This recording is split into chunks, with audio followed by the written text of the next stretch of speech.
This program is made possible in part by the Maryland Arts Council through the State of Maryland and the National Endowment for the Arts and the Howard County Arts Council through a grant from Howard County government.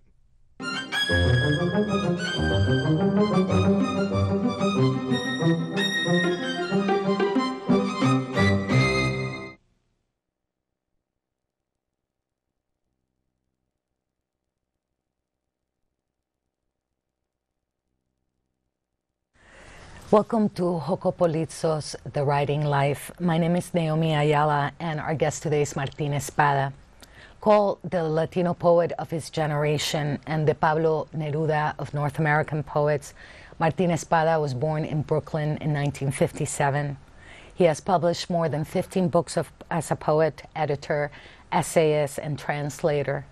A former tenant lawyer, he is now professor at the University of Massachusetts at Amherst, where he teaches creative writing and the work of Pablo Neruda.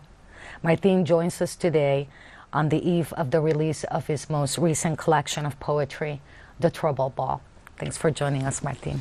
Thank you, Naomi. It's a pleasure to be here. Now, putting together a collection of poetry is very much its own work of composition. People don't often think about that. A poem is a composition, a book is a composition, and it's also a journey. Can you tell us a little bit about the journey of this book for you? Well, I would say that this journey began reluctantly because it began with the death of several good friends. You may have noticed that The Trouble Ball is dedicated to 5 different people who have died, 4 of whom have died in the last few years. One of them was a friend, not only of mine, but a good friend of yours, Alexander Sandy Taylor. This is true. And his death, in turn, created the unwelcome opportunity to write a poem about his passing. And that led to a second poem about Sandy. Those were the first 2 poems that I wrote for this collection. And then others passed. Howard Zinn, of course, the great historian, Abe Osheroff, a veteran of the Abraham Lincoln Brigade, one of 3,000 Americans that went to fight against Franco and fascism during the Spanish Civil War, also a good friend and mentor. Adrian Mitchell, who was a British poet and translator and activist, pacifist. So this is how the book evolved, and I had to find a way to grapple with the death of these dear people, friends and mentors, and yet I wanted to take a different approach. I didn't want these to be the usual elegies, simply expressions of grief or attempts at consolation. So I tried to approach the subject from a different angle, and often enough the angle was one of what I would call epiphany.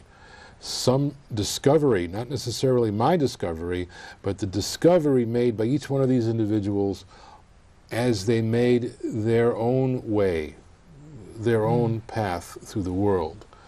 As Machado said, caminante no hay camino, right? Walker, there is no path, right? You make the path by walking. I wanted to discover that moment where the walking began, where the direction was set. And so I found myself writing poems from that point of view. Now, once I began that process, a second process kicked in. I began examining my own life again and went back to my early childhood and my adolescence to tell some stories in the form of poetry that I had not told before, that perhaps I didn't have the ability to tell before, either in terms of the art itself or the emotions involved. And then along the way, others contributed their own stories, one being my father, Frank Espada, who told me a remarkable story by email, considering the fact that I'd never heard this before, I was rather stunned when I finally did hear it. That story became the nucleus, the impetus for the title poem, The Trouble Ball. And these 5 poems in particular that you have for these 5 people in the book that you want to honor, to me, were very much about memory. They were celebrations of their lives rather than elegies, as you said, epiphanies. It also made me think that, you know, once we lose someone or their physical body, our lives change. They do. I like hearing about that journey. Maybe you can tell us a little bit more about the Trouble Ball. The title of the piece is the title of the poem for your father, Frank Espada, an incredibly talented photographer. Can you tell us a little bit about, or read us an excerpt from the poem about what the Trouble Ball is? Absolutely.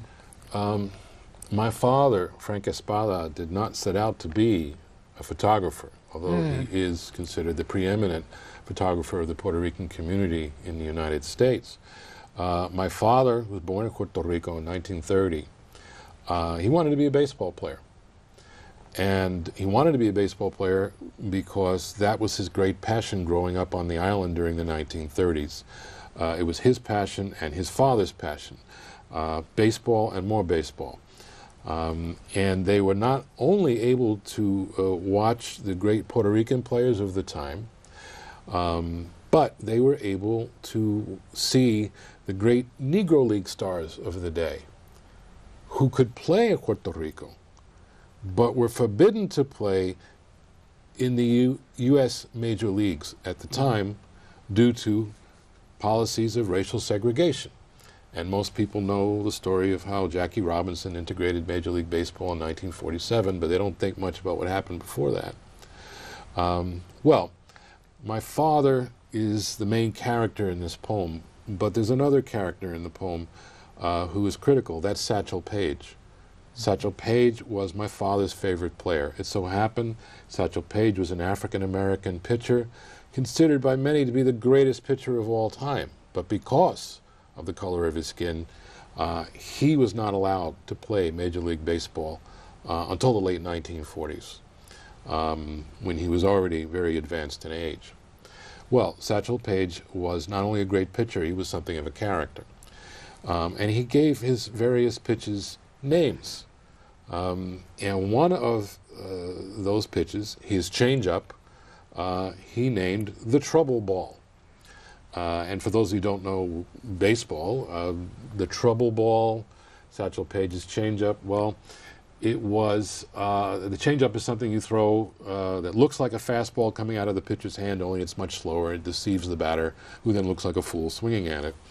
And that was Satchel Paige's objective, to make the batter look like a fool. Now, I take this phrase, the Trouble Ball, and use it in the poem to refer to a variety of troubles. Mm-hmm.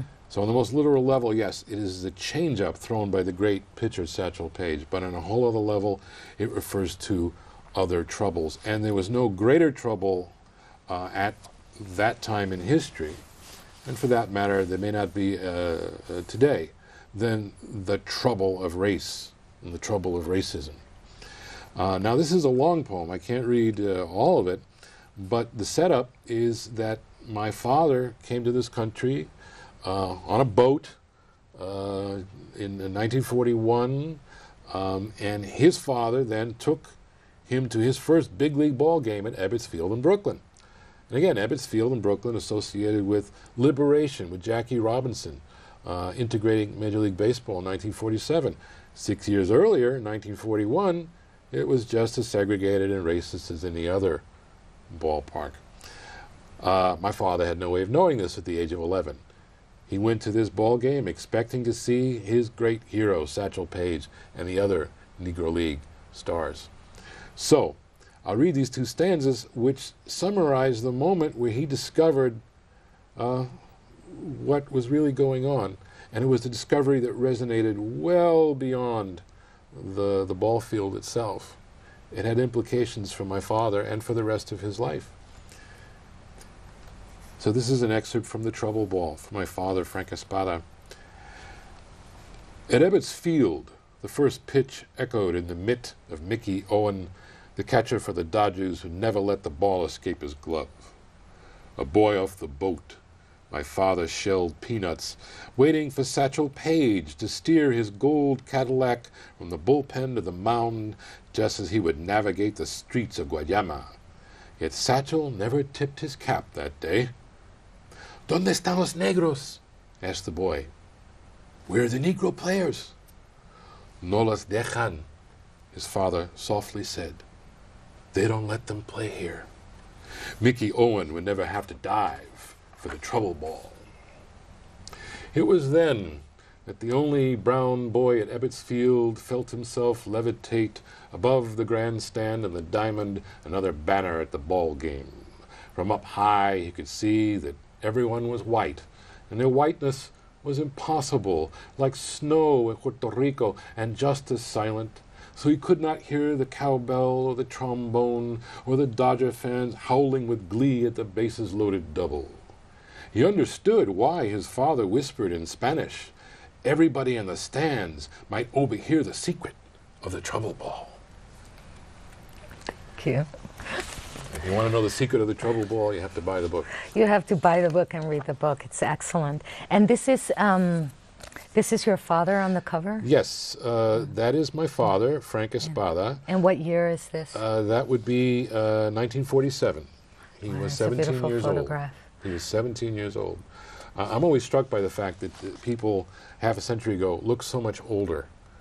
That does not look like a 17-year-old boy. No, it doesn't. I have a question for you.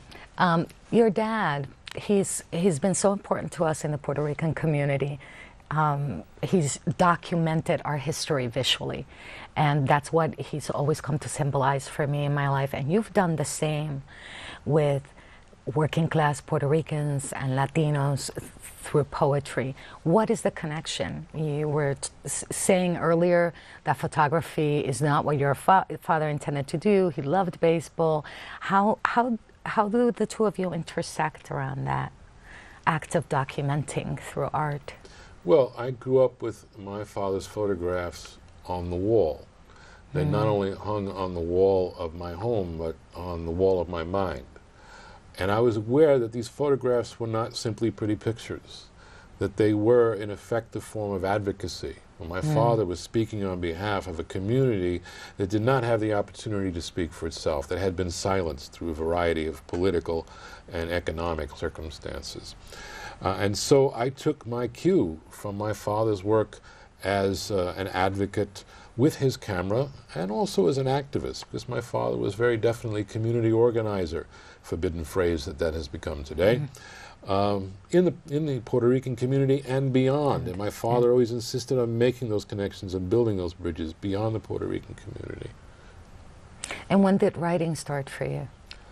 Well, I started writing poems at the age of 15, and it came out of a classroom assignment. I have to add here that I was a terrible student.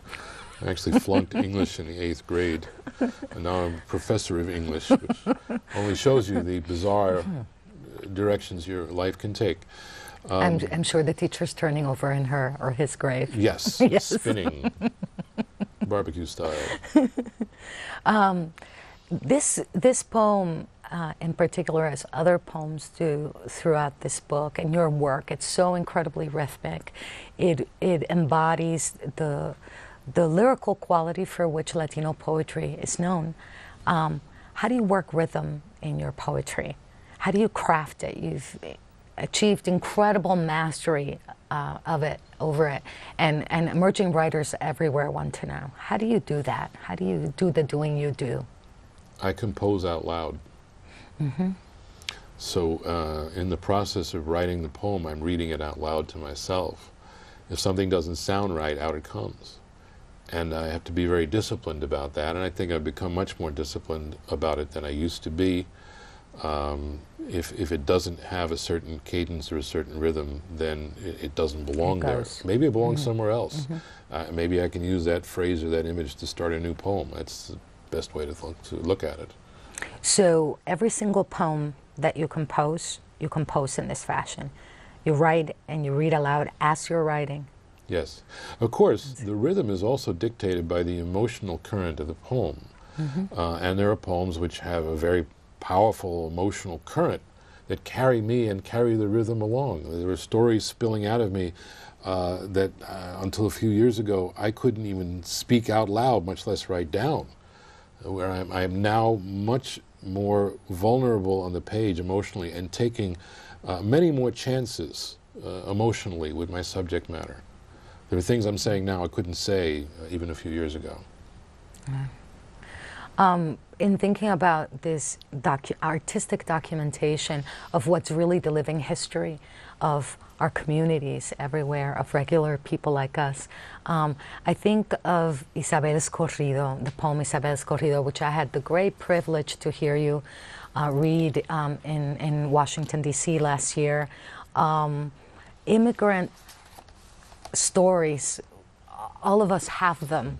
I think they're heart-wrenching, and at the same time there's something in their sharing that become healing. I've never heard an immigrant tell a story, tell it 10 times, and it's always as if they're telling it for the first time. Have you noticed that? Yes. It has the same urgency, the same freshness as if it were today.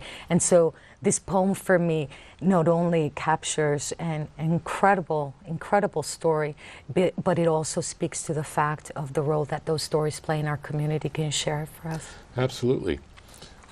This is a true story. As I mentioned, for many years I couldn't even talk about this experience. It was too difficult, it was too painful. And finally I was compelled to write it down in light of the backlash against immigrants in this country today, which just seems to get worse. And I do believe that poetry has the power to humanize. Poetry humanizes, it gives a human face, a voice, eyes, nose, mouth, to those who are dehumanized. And certainly that's what's happening to immigrants in this country today, in the media and the political arena and elsewhere. And so this is an attempt to respond to that. It's about an unjust law and defiance of that law. It's also about the phenomenon of being haunted. And I really do believe that we will be judged as a society in the future based on how we treat immigrants today. We may very well end up being haunted by their spirits and their ghosts if we don't change our minds and hearts.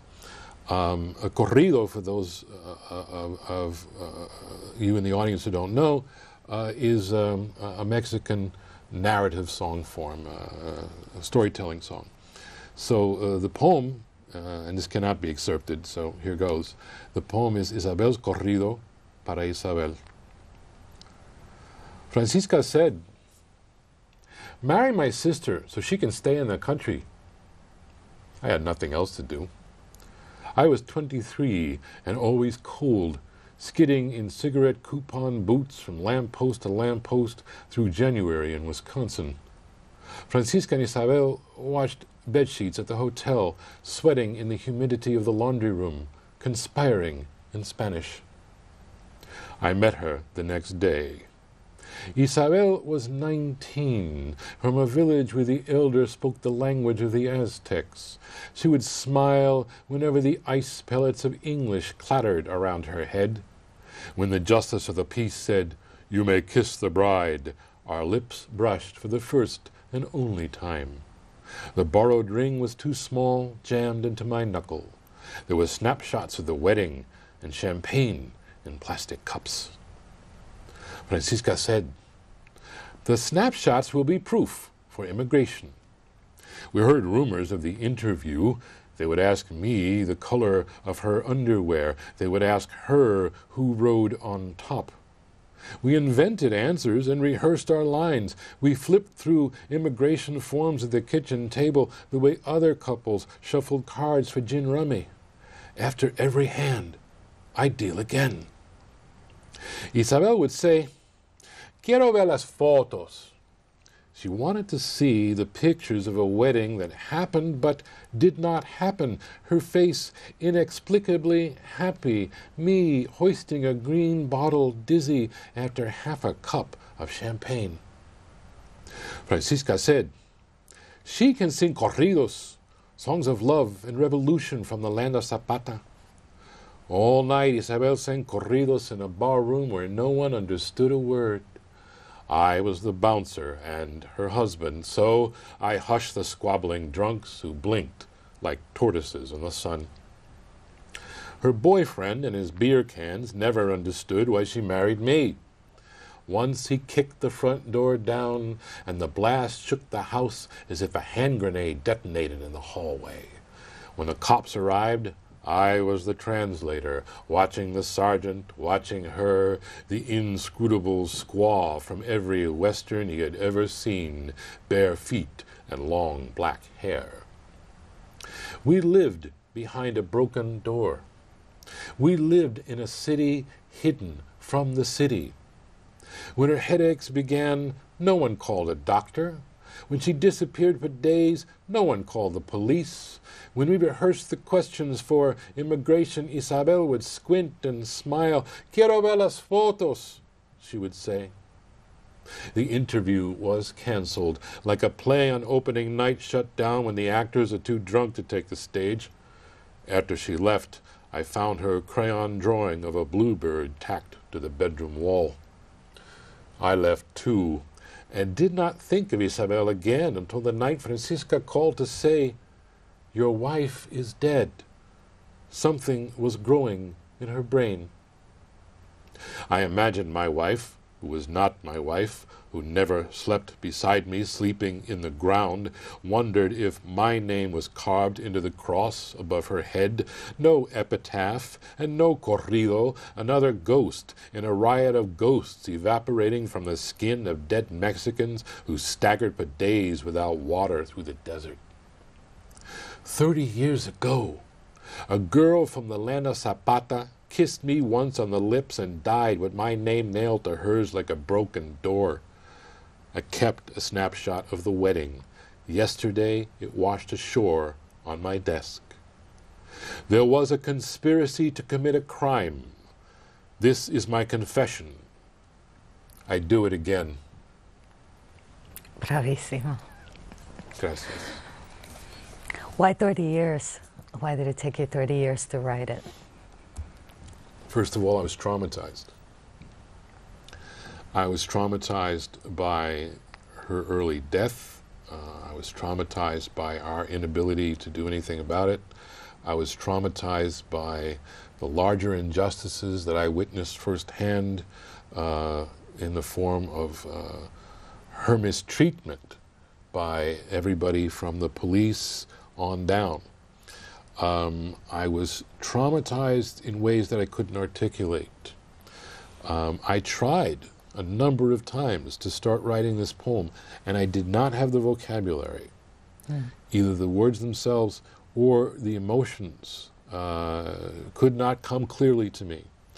But I felt, as I mentioned earlier, this increasing sense of disgust and anger at the way immigrants are being demonized in this country today, and felt that it was my responsibility to tell a story like this, if only to humanize immigrants in the eyes of anyone who sees the poem. Who should we be reading today? What young poets should we be reading today? Who either who you admire, who may do similar work in a different way. Who do you look to read today? Who's young, emerging, contemporary? Well, I think two names come to mind immediately in the Latino community. To me, two of the most promising young Latina poets out there. I always begin by talking about Isabel, that's Girmay, who published a book called Teeth with Curbstone. Fantastic book. A wonderful, wonderful book. And then there's another poet by the name of John Murillo, Murillo, who just published his first book, another wonderful poet. He was published by Cipher, I believe that's Willie Perdomo's press. And then I don't want to leave out Luisbeth Cresto. Luisbeth Cresto is a Puerto Rican poet, now based in LA, who was published by Tia Chucha, the small press run by Luis Rodriguez, our good friend. Yes. So yeah, those three for starters, young Latina poets that we should be reading. What excites you most about what they're doing with their work? contribution? I mean, they've been shaped by you, by all the poets who've come before them. What do you see most exciting in their work that unifies them all? Well, they all have a sense of urgency. They all have a very strong sense of social justice. They're carrying on a great tradition. At the same time, they all understand craft. They understand the image. They understand the music of the poem. And so I feel in a way that what I'm doing is being carried on by that next generation. It's very gratifying. In this information age, digital age, where our attention is so divided and so brief, and we have emerging writers dividing their time like we did between family, home, work, and writing. What is your best piece of advice for them? My best piece of advice is so simple it sounds idiotic. Oh, that's okay. Yeah, and it can be summarized simplicity, in... yes. Well, it's either simplicity or idiocy. Write. Right. Writers do everything else. We are in a state of perpetual distraction. We, of course, teach. We work the day job, whatever it may be. We take care of families, parents or children. We have adventures and misadventures. We drink. We do drugs. We attempt suicide, but rarely do we sit down and write. And if you actually made a chart and kept track of the number of hours in a given week or a given month that you do the writing itself, well, most of us, having kept such a record, would go into the bedroom and cry for a week. Excellent piece of advice. Thank you so much for joining us, Martín. It's been a real pleasure talking with you. Thank you. It's been great talking to you. And thank you for joining us for this edition of HoCoPoLitSo's The Writing Life.